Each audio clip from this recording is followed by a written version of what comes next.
Hello everyone, my name is Brenda Haro, and as you all know, I currently am doing my internship at my job site at Turning Point Dragonfly. My title is Mental Health Specialist.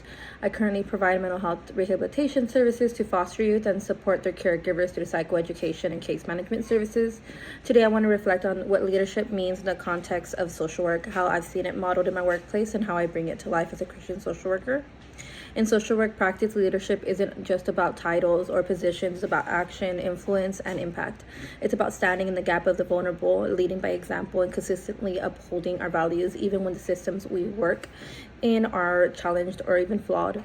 In our field, leadership is relational. It's about how we serve others, how we inspire change, and how we advocate for justice, equity, and dignity for all people. At Turning Point Dragonfly, I've seen leadership in the way of our supervisors advocating for policy changes when our team are stretched thin. I've seen it in case managers who go above and beyond for youth during crises, even if it means staying out later than our usual 8 to 5 jobs and driving hours to make sure a client has their basic needs met.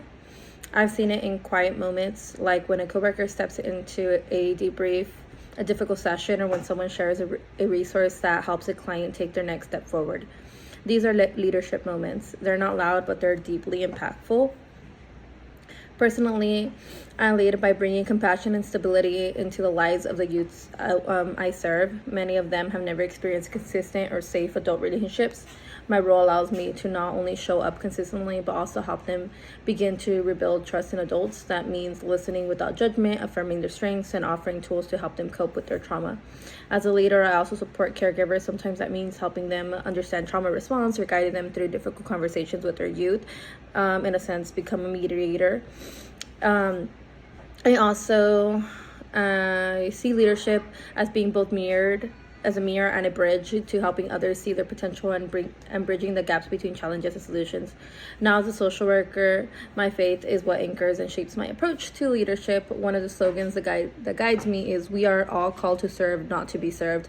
And this comes from Matthew 20:28, where Jesus says, "The Son of Man did not come to be served, but to serve, and to give his life as a ransom for many." This reminds me that leadership is about servant hardness.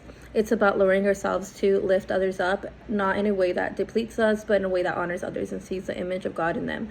I consistently remind myself that I'm not here to fix people, but to walk with them, support them, and love them, even though sometimes we might not agree with their journey. It's their journey and their healing journey.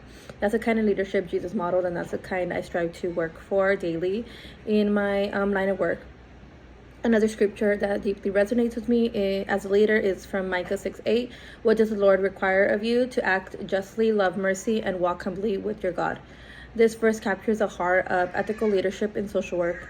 Acting justly doesn't mean I advocate for my clients, especially when the system fails them.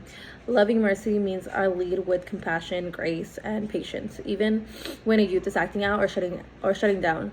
Walking humbly means I recognize that I don't have all the answers, and I rely on God's wisdom to guide my steps.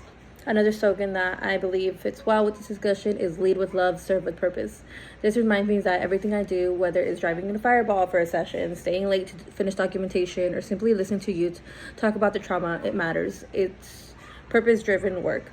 And when it's done with love and integrity, that's when we lead best. This reminds me that everything I do, whether it might not seem so significant to others, it does impact the youth that we serve. So in closing, leadership in social work is deeply tied to who we are, not just what we do. It shows up in how we model empathy, how we stay grounded in our values, and how we advocate for change. As Christian social workers, we have a beautiful opportunity to bring faith, ethics, and justice all together. We are the hands and the feet of Christ in a field that desperately needs healing, hope, and compassion. And that's the kind of leadership I strive to live out every day. Thank you for listening. I also did want to tie in that at times, even though our position might not be like a program director or a supervisor, there's still some leadership roles that we could still implement into our day-to-day services. And sometimes we might not see ourselves as leaders, but our clients do. And so just be mindful of how we come across to others, because we are seen as leaders to the clients and those peoples that we serve. Thank you.